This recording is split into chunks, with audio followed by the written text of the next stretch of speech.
La Bible en un an, le 3 avril, le livre de Deutéronome, chapitre 23, verset 2, au chapitre 25, verset 10, le livre des psaumes, chapitre 75, verset 1 à 11, le livre des proverbes, chapitre 11, versets 29 et 30, l'épître aux Hébreux, chapitre 10, versets 19 à 39. Le livre du Deutéronome chapitre 23. L'homme dont les testicules ont été écrasés ou l'urètre coupé n'entrera pas dans l'assemblée de l'Éternel. Celui qui est issu d'une union interdite n'entrera pas dans l'assemblée de l'Éternel. Même sa 10e génération n'y entrera pas. L'Ammonite et le Moabite n'entreront pas dans l'assemblée de l'Éternel, même à la 10e génération, et ce pour toujours. Parce qu'ils ne sont pas venus à votre rencontre avec du pain et de l'eau sur le chemin de votre sortie d'Égypte, et parce qu'ils ont soudoyé à tes dépens Balaam, fils de Béor, de Pétor en Mésopotamie, pour qu'il te maudisse. Mais l'Éternel ton Dieu n'a pas voulu écouter Balaam, il a changé pour toi la malédiction en bénédiction parce qu'il t'aime. Tu ne rechercheras ni leur prospérité, ni leur bien-être tant que tu vivras, et ce pour toujours. Tu n'auras pas l'Édomite en horreur, car il est ton frère, ni l'Égyptien, car tu as été étranger dans son pays. Leurs descendants à la 3e génération pourront entrer dans l'assemblée de l'Éternel. Lorsque tu partiras en campagne contre tes ennemis, garde-toi de toute chose mauvaise. S'il y a chez toi un homme qui ne soit pas pur suite à une souillure nocturne, il sortira du camp et n'y rentrera pas. Sur le soir, il se lavera dans l'eau, et après le coucher du soleil, il pourra rentrer au camp. Tu auras un endroit prévu à l'extérieur du camp, et c'est là dehors que tu iras pour tes besoins. Dans ton équipement, tu auras un outil dont tu te serviras pour faire un creux et recouvrir tes excréments quand tu voudras aller dehors. En effet, l'Éternel ton Dieu marche au milieu de ton camp pour te protéger et te livrer des ennemis. Ton camp devra donc être saint, afin que l'Éternel ne voie rien d'impur chez toi et qu'il ne se détourne pas de toi. Tu ne livreras pas à son maître un esclave qui se sera réfugié chez toi après l'avoir quitté. Il habitera avec toi au milieu de toi, à l'endroit qu'il choisira dans l'une de tes villes, où bon lui semblera. Tu ne l'exploiteras pas. Il n'y aura aucune prostituée parmi les filles d'Israël, ni aucun prostitué parmi les fils d'Israël. Tu n'apporteras pas dans la maison de l'Éternel ton Dieu, pour l'accomplissement d'un vœu, le salaire d'une prostituée ou le prix d'un chien. En effet, l'un et l'autre sont en horreur à l'Éternel ton Dieu. Tu n'exigeras de ton frère aucun intérêt, ni pour de l'argent, ni pour des vivres, ni pour rien de ce qui se prête à intérêt. Tu pourras exiger un intérêt de l'étranger, mais pas de ton frère, afin que l'Éternel ton Dieu te bénisse dans tout ce que tu entreprendras dans le pays dont tu vas entrer en possession.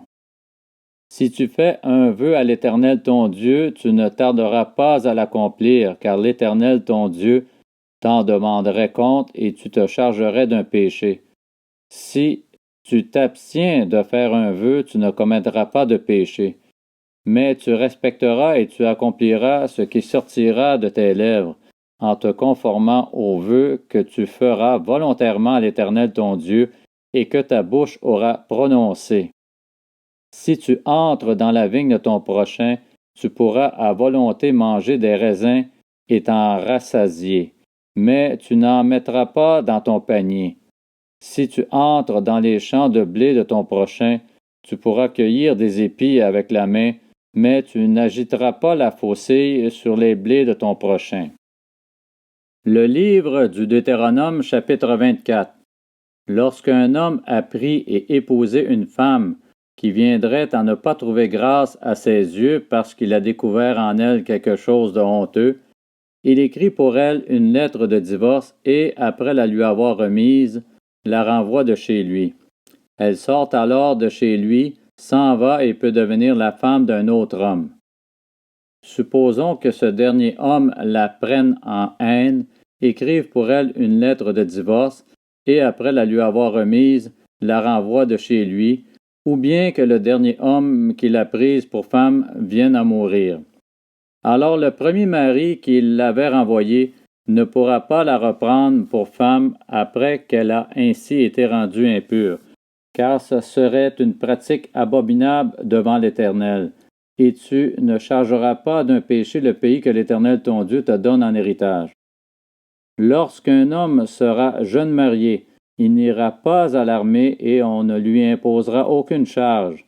Il sera exempté pour raison de famille pendant 1 an et il réjouira la femme qu'il a épousée. On ne prendra pas en gage les 2 pierres de meule de quelqu'un, ni celles de dessus, car ce serait prendre en gage sa vie même. Si l'on trouve un homme qui a kidnappé l'un de ses frères, l'un des Israélites, et a fait de lui son esclave ou l'a vendu, ce ravisseur sera puni de mort. Tu extirperas ainsi le mal du milieu de toi. Fais attention à la plaie de lèpre, afin de bien respecter et de faire tout ce que vous enseigneront les prêtres, les Lévites. Vous veillerez à agir d'après les ordres que je leur ai donnés. Souviens-toi de ce que l'Éternel ton Dieu a fait à Myriam sur le chemin de votre sortie d'Égypte. Si tu fais à ton prochain un prêt, quel qu'il soit, tu n'entreras pas dans sa maison pour t'emparer de son gage. Tu resteras dehors et celui à qui tu fais le prêt t'apportera le gage dehors. Si cet homme est pauvre, tu ne te coucheras pas en retenant son gage. Tu le lui rendras au coucher du soleil, afin qu'il puisse se coucher dans son vêtement et qu'il te bénisse. Cela te sera compté comme justice devant l'Éternel ton Dieu. Tu n'exploiteras pas le salarié qui vit dans la misère et la pauvreté, qu'il soit l'un de tes frères ou l'un des étrangers en séjour dans ton pays, dans ta ville. Tu lui donneras le salaire de sa journée avant le coucher du soleil, car il est pauvre et il lui tarde de le recevoir. Sinon, il crierait à l'Éternel contre toi et tu te chargerais d'un péché. On ne fera pas mourir les pères à la place des enfants, ni les enfants à la place des pères. On fera mourir chacun pour son péché. Tu ne porteras pas atteinte aux droits de l'étranger et de l'orphelin, et tu ne prendras pas en gage un vêtement d'une veuve. Tu te souviendras que tu as été esclave en Égypte et que l'Éternel ton Dieu t'a racheté. Voilà pourquoi je te donne ces commandements à mettre en pratique. Quand tu moissonneras ton champ et que tu y auras oublié une gerbe, tu ne retourneras pas la prendre. Elle sera pour l'étranger, pour l'orphelin et pour la veuve, afin que l'Éternel ton Dieu te bénisse dans tout le travail de tes mains. Quand tu secoueras tes oliviers, tu ne retourneras pas cueillir les fruits restés aux branches. Ils seront pour l'étranger, pour l'orphelin et pour la veuve. Quand tu vendangeras la vigne, tu ne retourneras pas pour cueillir les grappes qui y seront restées. Elles seront pour l'étranger, pour l'orphelin et pour la veuve. Tu te souviendras que tu as été esclave en Égypte. Voilà pourquoi je te donne ces commandements à mettre en pratique. Le livre du Deutéronome, chapitre 25. Lorsque des hommes qui ont un différend se présenteront en justice pour être jugés, on acquittera l'innocent et l'on condamnera le coupable. Si le coupable mérite d'être battu, le juge le fera s'allonger par terre et frapper en sa présence d'un nombre de coups proportionnel à la gravité de sa faute. Il ne lui fera pas donner plus de 40 coups, car si l'on continuait à le frapper en dépassant de beaucoup ce nombre, ton frère serait déshonoré à tes yeux. Tu ne mettras pas de muselière au bœuf quand il foulera le grain. Lorsque des frères habiteront ensemble et que l'un d'eux mourra sans laisser d'enfant, la femme du défunt ne se mariera pas en dehors de la famille avec un étranger. C'est son beau-frère qui s'unira à elle, la prendra pour femme et l'épousera comme beau-frère. Le premier-né qu'elle mettra au monde succédera au frère mort et portera son nom, afin que ce nom ne soit pas effacé d'Israël. Si l'homme ne veut pas épouser sa belle-sœur, elle montera à la porte vers les anciens et dira « Mon beau-frère refuse de maintenir le nom de son frère en Israël. Il ne veut pas m'épouser conformément à son devoir de beau-frère. Les anciens de la ville appelleront l'homme et lui parleront. S'il persiste dans sa position et dit « Je ne veux pas l'épouser », alors sa belle-sœur s'approchera de lui en présence des anciens, lui enlèvera sa sandale du pied et lui crachera au visage. Prenant la parole, elle dira « Voilà ce que l'on fera à l'homme qui ne veut pas bâtir la famille de son frère, et sa famille sera appelée en Israël la famille du déchaussé. » Le livre des Psaumes, chapitre 75. Au chef de chœur, sur la mélodie de Ne détruis pas. Psaume, chant d'Asaph. Nous te louons, ô Dieu, nous te louons. Ton nom est dans nos bouches, nous proclamons tes merveilles. Au moment que j'aurai fixé, je jugerai avec droiture. La terre tremble avec tous ceux qui l'habitent, mais moi, j'affermis ses piliers. Je dis à ceux qui se vantent, ne vous vantez pas, et aux méchants, ne levez pas la tête. Ne levez pas si haut votre tête, ne parlez pas avec tant d'arrogance, car ce n'est ni de l'Est, ni de l'Ouest, ni du désert que vient la grandeur. En effet, c'est Dieu qui juge. Il abaisse l'un et il élève l'autre. Il y a dans la main de l'Éternel une coupe où fermente un vin plein de liqueurs mêlées. Il en verse, et tous les méchants de la terre boivent. Il vide la coupe jusqu'à la lie. Quant à moi, je ne cesserai d'annoncer cela. Je chanterai en l'honneur du Dieu de Jacob. J'abattrai toutes les forces des méchants, mais les forces du juste seront relevées. Le livre des Proverbes, chapitre 11. Celui qui trouble sa maison héritera du vent, et le fou sera l'esclave de l'homme sage. Le fruit que porte le juste est un arbre de vie, et le sage gagne des âmes. L'Épître aux Hébreux, chapitre 10. Ainsi, frères et sœurs, nous avons par le sang de Jésus l'assurance d'un libre accès au sanctuaire. Cette route nouvelle et vivante, il l'a inaugurée pour nous au travers du voile, c'est-à-dire de son propre corps. De plus, nous avons un souverain prêtre établi sur la maison de Dieu.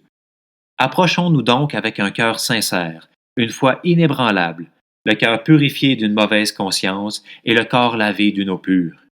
Retenons fermement l'espérance que nous proclamons, car celui qui a fait la promesse est fidèle. Veillons les uns sur les autres pour nous inciter à l'amour et à de belles œuvres.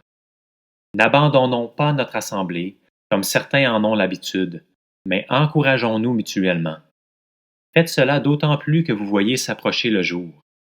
En effet, si nous péchons volontairement après avoir reçu la connaissance de la vérité, il ne reste plus de sacrifice pour les péchés, mais une terrible attente du jugement et l'ardeur du feu qui dévorera les adversaires de Dieu. Celui qui a violé la loi de Moïse est mis à mort sans pitié sur la déposition de 2 ou de 3 témoins.